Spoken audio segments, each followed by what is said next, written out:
എല്ലാവർക്കും നമ്മുടെ പുതിയൊരു വ്ളോഗിലേക്ക് വീണ്ടും സ്വാഗതം. ഇത് തിങ്കളാഴ്ചയാണ് കേട്ടോ. അപ്പോൾ രാവിലെ എഴുന്നേറ്റിട്ട് മുറ്റം കഴുകൽ കാര്യങ്ങളൊക്കെയാണ് കണ്ടത്. ഞാൻ അകത്തുള്ള ജോലി ചെയ്യും, പപ്പ പുറത്തുള്ള ജോലി ചെയ്യും. അങ്ങനെ പപ്പ എന്നെ ഹെൽപ്പ് ചെയ്യും. അപ്പോൾ അതെല്ലാം കഴിഞ്ഞിട്ട് പപ്പ ഒന്ന് പള്ളിയിലേക്ക് പോകണേണ്. നമ്മളുടെ കല്യാണത്തിൻ്റെ കാര്യങ്ങൾ, ആ ഒരു ഡേറ്റൊക്കെ ഏത് സമയത്തൊക്കെയാണ് ഇങ്ങനെ കിട്ടുന്ന ഹോള് വേണം നമുക്ക്, അങ്ങനെയൊക്കെയുള്ള കാര്യങ്ങൾ അന്വേഷിക്കാൻ വേണ്ടിയിട്ട് പപ്പ പോകുന്നതാണ് കേട്ടോ. അപ്പോൾ പപ്പ പറഞ്ഞ് പോയി വന്ന് കഴിഞ്ഞിട്ട് ഫുഡ് കഴിക്കാം, സാവധാനം ഉണ്ടാക്കിയാൽ മതി എന്ന് പറഞ്ഞ്. അങ്ങനെ പപ്പ പോയതിന് ശേഷമാണ് ഞാൻ ഭക്ഷണം ഉണ്ടാക്കാൻ നിന്നത്. അപ്പോൾ നമ്മുടെ കടല വേവിച്ചത് ഫ്രിഡ്ജിൽ അങ്ങനെ ഇരിക്കുന്നുണ്ട്. അപ്പോൾ കടല എടുത്ത് കറിയാക്കാമെന്ന് വിചാരിച്ച് അങ്ങനെ ഇത്തിരി സവാളയും വേപ്പിലയും ഒക്കെ ഇട്ടിട്ട് അതൊന്ന് ഇത്തിരി മസാലപ്പൊടികളൊക്കെ ഇട്ടൊന്ന് താളിച്ചെടുത്താൽ മാത്രം മതി. പുട്ടിന് പൊടി നനച്ച് വെച്ചിട്ടാണ് ഞാൻ വീഡിയോ വർക്കിന് ഇരുന്നത്. രാവിലെ എനിക്ക് വീഡിയോ വർക്കൊക്കെ ഉണ്ടല്ലോ, കാപ്പിയൊക്കെ ഇട്ടതിന് ശേഷം വീഡിയോ വർക്കൊക്കെ ചെയ്ത് അത് കഴിഞ്ഞിട്ട് വന്നിട്ടാണ് ഇത് ചെയ്യണത്. അപ്പോൾ ആ സമയത്ത് പപ്പ 7:30 കുർബാന കഴിയാൻ നേരത്ത് അച്ഛൻ ഫ്രീ ആകും, ആ സമയത്ത് ചെന്ന് കഴിഞ്ഞ് സംസാരിക്കാമെന്ന് പറഞ്ഞിട്ട് പോയതാണ്. പക്ഷേ ഇന്നൊരു 4 തവണയെങ്കിലും പള്ളിയിൽ പോകേണ്ടി വന്നു, പിന്നെ പിതാവിനെ കാണാൻ പോകേണ്ടി വന്നു. അപ്പോൾ അങ്ങനെ എല്ലായിടത്തും ഓടി നടന്നൊരു ദിവസമായിരുന്നു. ഒരു 4 തവണ പപ്പ പള്ളിയിൽ പോയതിന് ശേഷം പള്ളിയിൽ അച്ഛനെ കാണാൻ പറ്റിയത്. കാരണം ഇത് ഒരച്ഛൻ ലീവ് എവിടെയോ ദൂരെ പോയേക്കുന്നത്, പിന്നെയുള്ളൊരു അച്ഛനാണെന്നുണ്ടെങ്കിൽ 2 കുർബാനയൊക്കെ കഴിഞ്ഞിട്ട് പുള്ളി ടയേർഡായിട്ട് പുള്ളി ഒന്ന് റെസ്റ്റ് ചെയ്യാനൊക്കെ ഇരിക്കുന്ന സമയം അങ്ങനെയൊക്കെ 3-4 തവണ പോകേണ്ടി വന്നു. അങ്ങനെ അതെല്ലാം കഴിഞ്ഞ് പപ്പ പിതാവിനെയും കണ്ട് ഞങ്ങളുടെ ഇടവപ്പള്ളിയിലും പോയി എല്ലാം കഴിഞ്ഞിട്ട് വന്നു കേട്ടോ. അപ്പോൾ റിച്ചാർഡ് പറയുന്ന ഡേറ്റൊന്നും ഇതുവരെ കിട്ടിയിട്ടില്ല. അപ്പോൾ അതുകൊണ്ട് തന്നെ നമ്മൾക്കൊരു ഡേറ്റും നിശ്ചയിക്കാൻ പറ്റാത്തൊരവസ്ഥയിലാണ് ഇപ്പോൾ നിൽക്കുന്നത്. എങ്കിലും നമ്മൾക്കൊരു സാധ്യത വെച്ചിട്ടുള്ള സമയങ്ങളാണ് നമ്മളിപ്പോൾ ഒരുവിധമാക്കി വെച്ചേക്കുന്നത്. എങ്കിലും അത് ഉറപ്പിക്കാനും പറ്റാത്തൊരവസ്ഥയിലാണ് നിൽക്കുന്നത്. അപ്പോൾ അങ്ങനെ ഏതായാലും ജൂൺ മാസത്തിലായിരിക്കും എന്നുള്ളതാണ് ഇപ്പോൾ വിചാരിച്ചിരിക്കുന്നത് കേട്ടോ. ജൂൺ മാസത്തിലാകാനാണ് സാധ്യത. റിച്ചാർഡ് ഏപ്രിലിൽ ചിലപ്പോൾ വന്നാൽ ഓക്കെ, അല്ലെന്നുണ്ടെങ്കിൽ മെയ് ആയി പോകും വരുമ്പോൾ. അങ്ങനെയെന്നുണ്ടെങ്കിൽ ജൂൺ മാസത്തിൽ ആയിരിക്കും, അങ്ങനെ വിചാരിക്കുന്നു. അപ്പോൾ ഞാൻ കടലക്കറിക്ക് ഒട്ടും തന്നെ കുഴപ്പമില്ല, കാരണം അതിൻ്റെ ചാറൊന്നും ഉണ്ടാകുന്നില്ല, ഡ്രൈ ആയിട്ടാണ് ഇരുന്നത്. അപ്പോൾ അതുകൊണ്ട് ഒരു ഇത്തിരി കടല ഒന്ന് മിക്സിയിൽ അരച്ചിട്ടതാണ് കേട്ടോ. അപ്പോൾ കുറച്ച് തിക്നെസ് കിട്ടട്ടെ എന്ന് വെച്ചിട്ട്, കാരണം ഞാൻ തക്കാളി വഴറ്റാൻ ഒന്നിനും നിന്നിട്ടുണ്ടാകുന്നില്ല. ഇന്നിപ്പോൾ കുറേ തിരക്കായിരുന്നു. പപ്പയാണെന്നുണ്ടെങ്കിൽ പലതവണ ഫോൺ ചെയ്യലും അങ്ങനെയൊക്കെയുള്ള, ഞാൻ അങ്ങോട്ടും ഇങ്ങോട്ടും ഒക്കെ ഈ ഫോൺ എടുത്ത് സംസാരിക്കാൻ നീങ്ങുമ്പോഴൊക്കെ എനിക്ക് ഒരുപാട് നേരം പോയി. അങ്ങനെ ഇന്ന് മൊത്തം തിരക്കുള്ള ഒരു ദിവസമായിപ്പോയി.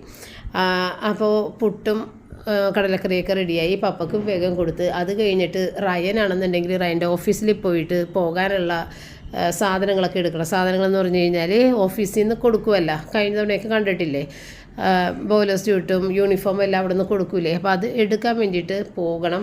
അപ്പോൾ റയൻ പറഞ്ഞ് മമ്മി ഞാൻ പോകുമ്പോൾ ഭക്ഷണം കഴിച്ചിട്ടാണ് പോണത്, അതുകൊണ്ട് എനിക്ക് ഫുഡാക്കി വെക്കണം ഏട്ടാന്ന് പറഞ്ഞിട്ടുണ്ടായിരുന്നു. അപ്പം ഞാൻ വിചാരിച്ച് ഇപ്പോൾ ഇത്രയും ദിവസമായിട്ട് മീനും അങ്ങനെയൊക്കെ ഇങ്ങനെ ഇന്നലെ വരെ മീനൊക്കെ ഉണ്ടായിരുന്നു, പിന്നെ ബീഫ് കറി ഉണ്ടെങ്കിലും അവൻ കഴിച്ച് മടുത്തിട്ടുണ്ട് ബീഫ് കറി. അപ്പോൾ ഞാൻ വിചാരിച്ചു ഒരു ചിക്കൻ ബിരിയാണി ചെറുതായിട്ട് ഉണ്ടാക്കി കൊടുക്കാമെന്ന് വിചാരിച്ചിട്ട് അങ്ങനെ ചിക്കൻ ബിരിയാണിക്ക് വേണ്ട സാധനങ്ങളെല്ലാം ഞാൻ ക്ലീൻ ചെയ്തൊക്കെ എടുത്ത് വെച്ചിട്ട്, വെളുത്തുള്ളിയൊക്കെ നേരത്തെ തന്നെ ക്ലീൻ ചെയ്ത് വെച്ചിട്ടുണ്ടായിരുന്നു. അപ്പോൾ അതൊക്കെ ചതച്ച് പച്ചമുളകൊക്കെ ചതച്ച് വെച്ച്, പിന്നെ സവാള മാത്രം ഇപ്പം ഞാൻ ക്ലീൻ ചെയ്ത് ഇനി ഒന്ന് അരിഞ്ഞെടുത്താൽ മതി. അപ്പോൾ ഇത് എനിക്ക് കുറച്ച് ദിവസം മുൻപ് വന്ന ഒരു പാഴ്സലായിരുന്നു കേട്ടോ. അപ്പോൾ ഇത് അരിയൊക്കെ വേവിക്കുന്ന ഒരു പാത്രം, ഈ പാത്രത്തോടുകൂടി തന്നെ നമ്മൾക്ക് സ്ട്രെയിൻ ചെയ്ത് ഇടുകയും ചെയ്യാം. നമ്മൾ വാർത്തിടൂലേ, ആ ഒരു പരിപാടിയും കൂടി ഇതിനകത്ത് നടക്കുന്ന ഒരു ടൈപ്പ് സ്ട്രെയിനർ ലിഡ് ഉള്ള ഒരു റൈസ് പോട്ടാണ്. അപ്പോൾ അതാണ് ഞാനിപ്പോൾ ഇത് അൺബോക്സ് ചെയ്യുന്നത്. അപ്പോൾ ഇതാണ് ട്രൈപ്ലൈ സ്റ്റെയിൻലെസ് സ്റ്റീലിൻ്റെ റൈസ് പോട്ട് വിത്ത് സ്ട്രെയിനർ ലിഡ്. ഇതാണ് സ്ട്രെയിനർ ലിഡ്. ഇത് നിറയെ ഹോളുകളുണ്ട്.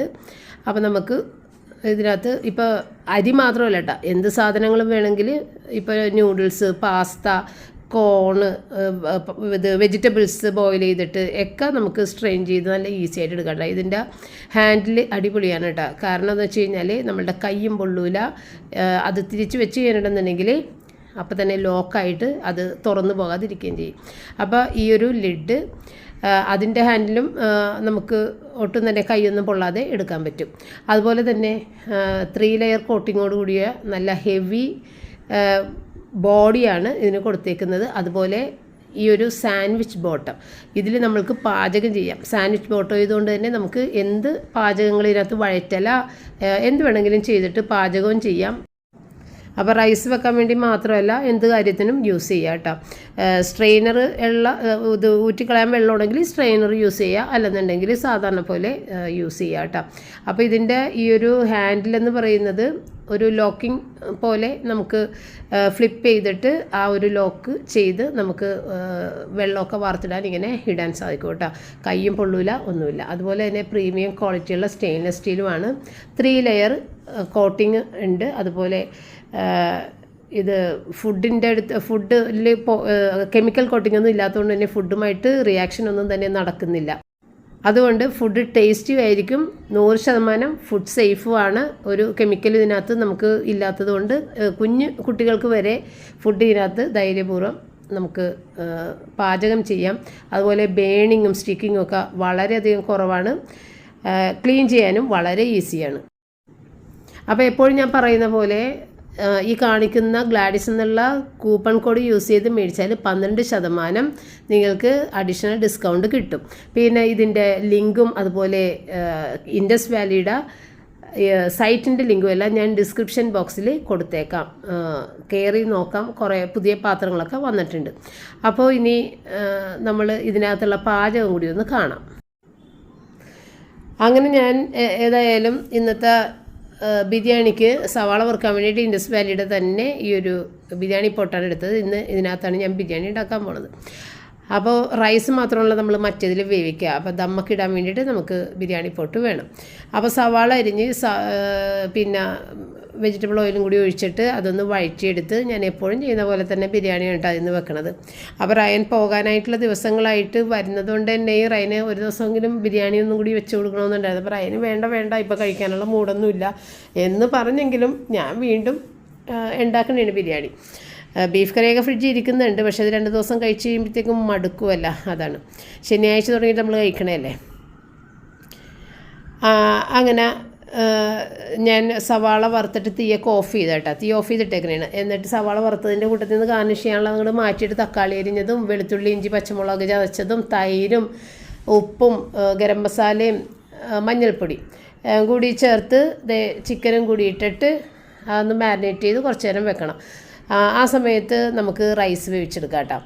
അപ്പോൾ റൈസ് വേവിച്ച് അതിനകത്ത് തന്നെ ഊറ്റുക വളരെ എളുപ്പമുള്ളൊരു കാര്യമുണ്ട്. അപ്പോൾ നമുക്ക് ഈ നൂഡിൽസ് പാസ്തയൊക്കെ വേവിച്ചെടുക്കുമ്പോഴത്തേക്കും ഇല്ലേ വളരെ എളുപ്പത്തിൽ കോരിയൊന്നും മാറ്റണ്ട. ഞാനിപ്പോൾ സാധാരണ കോരിയൊക്കെ മാറ്റി നിങ്ങൾ കാണാറുണ്ട്. അപ്പോൾ ഇതിലാവുന്നുണ്ടെങ്കിൽ നമുക്ക് അതുപോലെ തന്നെ അങ്ങോട്ട് ഇത് വാർത്തിട്ടാൽ മതി.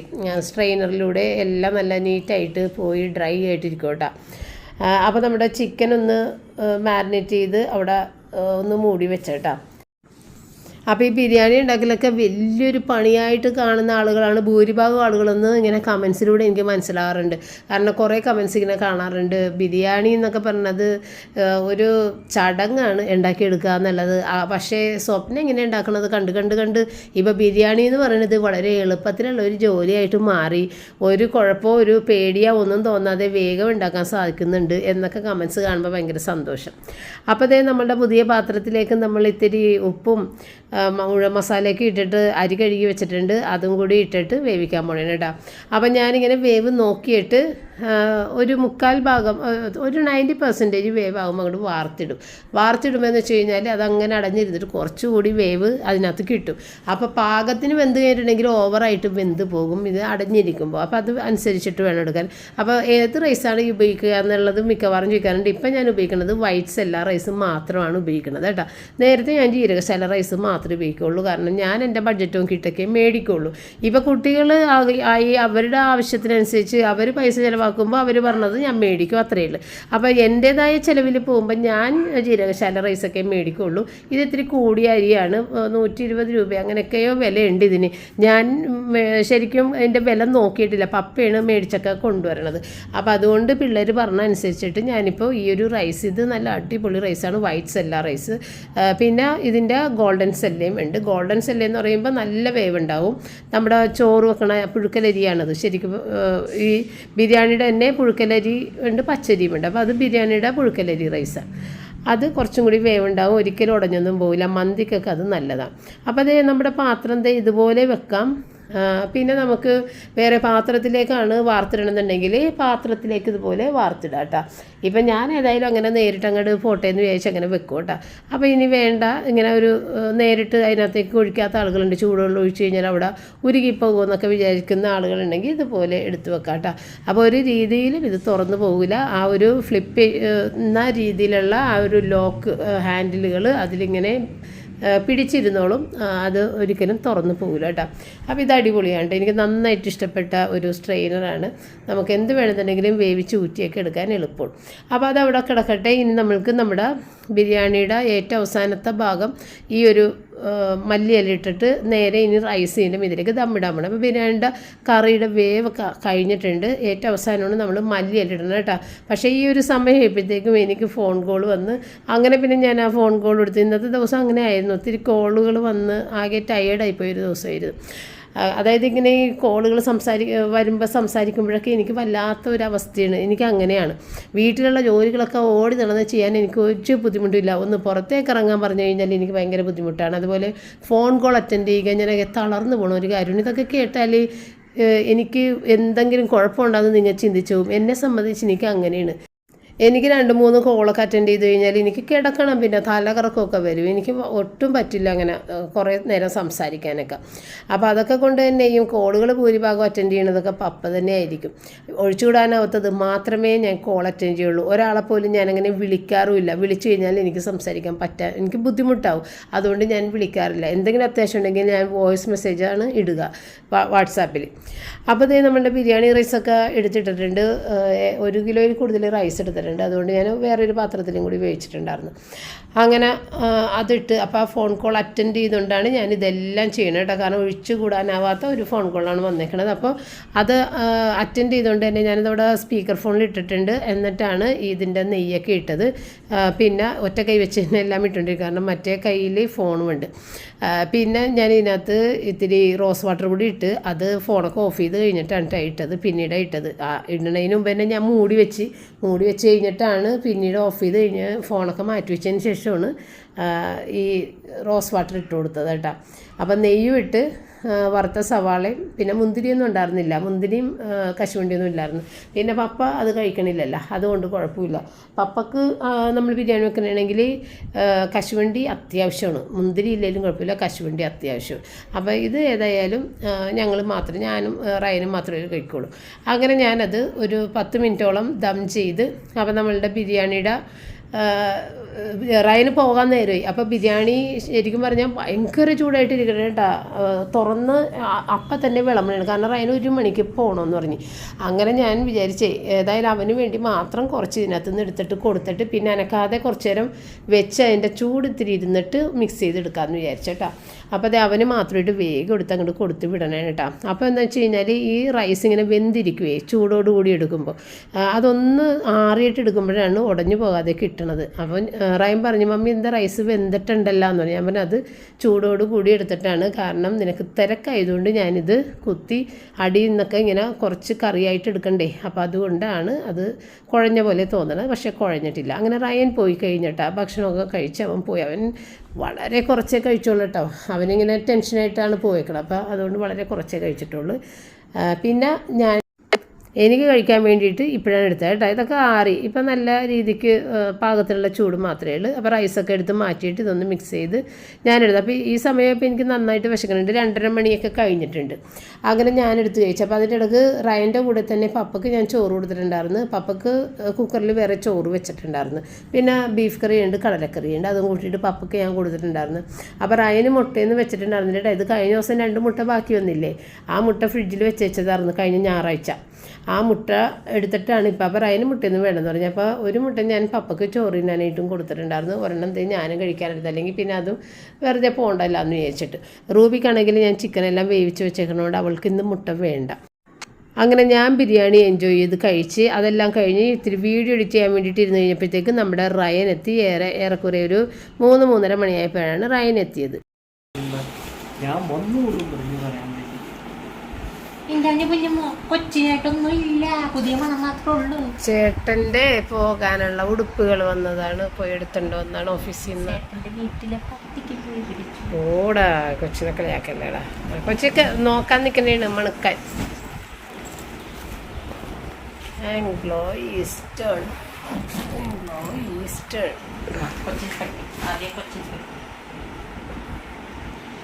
പെട്ടെന്ന് വന്നല്ല. വന്നു. ചീറ്റിയിട്ടിട്ട് ആൾക്കാരുടെ തലപ്പിച്ച് ചോദിച്ചു. ഷൂസ്, എന്ത് ഷൂസാണ്? Safety shoes. ഓക്കെ, ഇത് വിരലൊന്നും പോലെ എൻ്റെ ഉള്ളിൽ ഇരുമ്പാണ്. വിരല് ഒന്നും ഒടിഞ്ഞൊന്നും പോകാതിരിക്കാൻ, എന്ത് കാലത്ത് വീണാലും ഇവിടെ ഇരുമ്പേൽ തട്ടി നിന്നോളും. ഇരുമ്പാണിത്.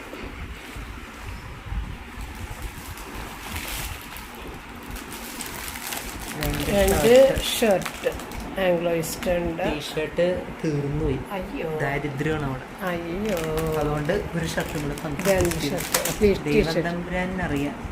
മീഡിയം തന്നെയാണ് ഇട്ടേക്കുന്നത്. സാധാരണ ഒരു നമ്പറാണ് ഇടാറ്.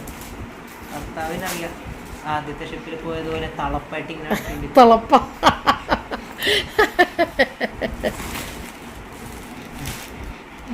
ഇതിലാണ് കൊച്ചി. എത്ര എണ്ണം ഉണ്ട്? പറഞ്ഞോ. 4 എണ്ണം ഉണ്ട്. എപ്പോഴും നല്ല ദാരിദ്ര്യമാണെന്ന് പറഞ്ഞുകൊണ്ട് പറഞ്ഞതാണ് ഞാൻ. 1 2 3 4 ബോലസ്യൂട്ട്. ബാക്കി പിന്നെ ഫയലില്ല. അത് നമുക്കറിയാം. ഇതെന്തിനു തന്നിട്ട് ഫയല് ഫയലുണ്ട്, ഷൈൻ വിളിക്കുന്നുണ്ട്. ഡയറി. ഓക്കെ, അത്ര സേഫ്റ്റി ബുക്കിലെത്തി. തീർന്നല്ല. അപ്പോൾ അടുത്ത കോള് വന്ന് പിന്നെ ഞാൻ ആ കോൾ അറ്റൻഡ് ചെയ്ത് അത് കഴിഞ്ഞപ്പോഴത്തേക്കും റയൻ്റെ ഇതൊക്കെ ഒന്ന് ഇട്ട് നോക്കണേണ് കേട്ടോ. ഇതെല്ലാം പാകമാണ്. അപ്പോൾ ബോയിലേഴ്സ് ഇട്ട് നല്ല കറക്റ്റ് ഫിറ്റിങ്സിലേക്ക് ഇട്ടിട്ടുണ്ട്. ചിലപ്പോൾ ഇത്തിരി വലുതും ചെറുതും ഒക്കെ ആയി പോകുകയെ. അപ്പോൾ ഇത് ഏതായാലും കറക്റ്റ് അളവിൽ ഇട്ടിട്ടുണ്ട്. മീഡിയം സൈസാണ് ഇത്തവണ കൊടുത്തിട്ടുള്ളത്. ചില സമയത്ത് അവരുടെ സ്റ്റോക്ക് കറക്റ്റായിട്ട് ഇവരുടെ സൈസ് ഉണ്ടാവില്ല. അപ്പോൾ ഒരു സൈസ് കൂടുതൽ കൊടുക്കും. അപ്പോഴൊക്കെ ബുദ്ധിമുട്ടാണ് ഇട്ടുകൊണ്ട് നടക്കാൻ. എങ്കിലും ഗതികേട് അത് ഇടാതെ നിവർത്തിയില്ല. അപ്പോൾ ഇത് കറക്റ്റായിട്ട് കിട്ടിയിട്ടുണ്ട്. അങ്ങനെ കുറേ അഭിനയമൊക്കെയാണ് അഭിനയിക്കുന്നത്. പിന്നെ അത് കഴിഞ്ഞിട്ട് പിന്നെ ഷർട്ടൊക്കെ ഇട്ട് നോക്കി. ഷർട്ട് എനിക്ക് കണ്ടിട്ട് ഒരു ഇത്തിരി ടൈറ്റായിട്ടാണ് തോന്നിയത്. അവൻ പറഞ്ഞത് പക്ഷേ കുഴപ്പമില്ല, ഇത് ഫിറ്റാണ്, കറക്റ്റാണെന്നാണ് പറഞ്ഞത്. അപ്പോൾ അങ്ങനെ ആ ഷർട്ട് 2 എണ്ണം, പിന്നെ ബോലർ സ്യൂട്ട് 4 എണ്ണം. പിന്നെ ഫയലൊക്കെ ഇത്തവണ കൊടുത്തിട്ടില്ല. കാരണം കഴിഞ്ഞ പ്രാവശ്യത്തെ ഫയലും അതിന് മുമ്പത്തെ പ്രാവശ്യത്തെ ഫയലും നമ്മുടെ കയ്യിലുണ്ട്.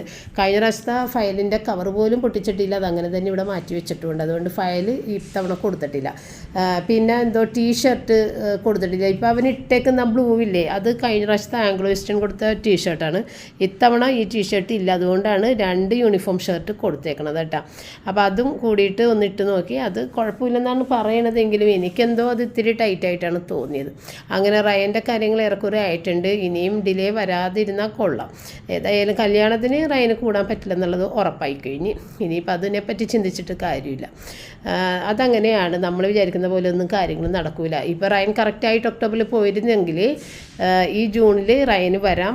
കല്യാണം കറക്റ്റായിട്ട് കൂടി എല്ലാവരും ഒന്നിച്ച് 5 പേര് ഒന്നിച്ച് കല്യാണം കൂടാമായിരുന്നു. ഇതിപ്പോൾ ഏതായാലും കല്യാണം കൂടാൻ റയനില്ല. അപ്പോൾ ഇത് കണ്ടിട്ട് എന്ത് തോന്നി, ഇത് ഇത്തിരി ടൈറ്റായിട്ടില്ല എനിക്ക് തോന്നുന്നു. അവൻ പറഞ്ഞത് കറക്റ്റാണെന്നാണ് പറഞ്ഞത് കേട്ടോ. അപ്പോൾ അത് കഴിഞ്ഞ് പിന്നെ ഞാൻ പറഞ്ഞില്ലേ മേക്കപ്പ് പ്രൊഡക്ട്സിൻ്റെ കാര്യം പറഞ്ഞു. ഞാൻ കുറച്ച് സാധനങ്ങളൊക്കെ മേടിച്ചിട്ടുണ്ടായിരുന്നു കേട്ടോ.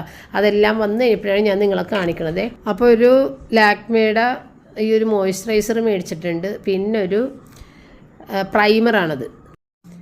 മേക്കപ്പ് ട്യൂട്ടോറിയൽ ഒന്ന് കയറി നോക്കിയപ്പോഴാണ് ഇങ്ങനത്തെ സാധനങ്ങളൊക്കെ വേണമെന്നുള്ളത് ഞാൻ മനസ്സിലാക്കിയത്. അപ്പോൾ ഇത് കളർ കറക്റ്ററാണ്, അതിൻ്റെ നടുവിലെ ഓറഞ്ച് കളറൊക്കെയാണ് കണ്ണിൻ്റെ താഴ്ത്തിടേണ്ടതെന്നൊക്കെ പറയണേ. എനിക്ക് അറിയാനൊന്നും പാടില്ല, ഇതൊക്കെ എനിക്ക് ഇടാൻ പറ്റുവാന്ന് പറയാൻ പാടില്ല. അതിൻ്റെ കൂട്ടത്തിൽ 2 ബ്രഷ് കൂടിയിട്ടുണ്ട്, അതെനിക്ക് അറിയില്ലായിരുന്നു, അതിനകത്ത് അത് എഴുതിയിട്ടുണ്ടായിരുന്നില്ല. വന്നപ്പോൾ ബ്രഷ് ഉണ്ട്, ആ ബ്രഷ് ഉണ്ടെന്ന് പറഞ്ഞെങ്കിൽ ഈ ബ്രഷൊന്നും ഞാൻ മേടിക്കില്ല, ഇത് സെപ്പറേറ്റ് മേടിച്ച ബ്രഷാണ്. പിന്നെ അതിനെ കൂടിയിട്ട് 2 ഡാബർ, മറ്റേ ഈ സ്പോഞ്ചില്ലേ മുഖത്ത് ഡാബ് ചെയ്യുന്ന ആ 2 സ്പോഞ്ച് കൂടിയിട്ടുണ്ട് ഈ ബ്രഷിൻ്റെ കൂട്ടത്തിൽ. പിന്നെ ഈ വൈറ്റ് കളറിൽ ഇരിക്കുന്നത് ഒരു പ്രൈമറാണ്. നമ്മൾ ആദ്യം എന്താ പറഞ്ഞത്, മോയ്സ്ചറൈസർ ഇടണം, ലാക്മിയുടെ മോയ്സ്ചറൈസർ, പിന്നെ പ്രൈമർ ഇടണം. ഇങ്ങനെ കുറേ സാധനങ്ങൾ അവർ പറയുന്നുണ്ട്, അതൊക്കെ മേടിച്ചിട്ടുണ്ട്.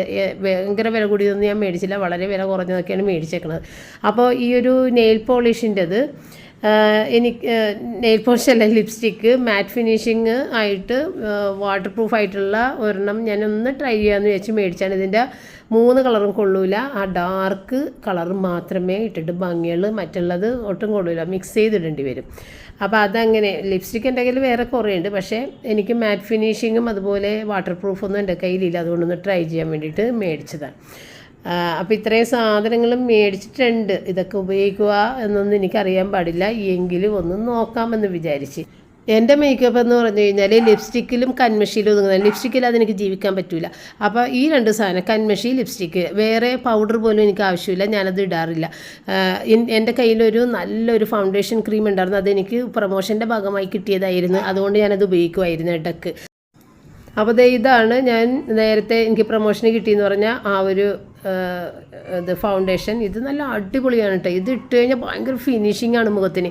ഇത് തീർന്നിട്ടില്ല, ഇതിനകത്ത് ഇനിയുണ്ട്, പക്ഷേ ഇതിൻ്റെ ഡേറ്റിൻ്റെ കാര്യം അതുമെന്ന് മാഞ്ഞു പോയതുകൊണ്ടേ പിന്നെ എനിക്ക് ഉപയോഗിക്കാൻ പേടി. പിന്നെ ഞാനത് സൂക്ഷിച്ച് വെച്ചേക്കണം, ഇത് കാണിച്ചൊരെണ്ണം മേടിക്കാമെന്ന് വെച്ചാൽ. ഇതിന് 1200 രൂപ ഏതാണ്ടും ആയിരുന്നു.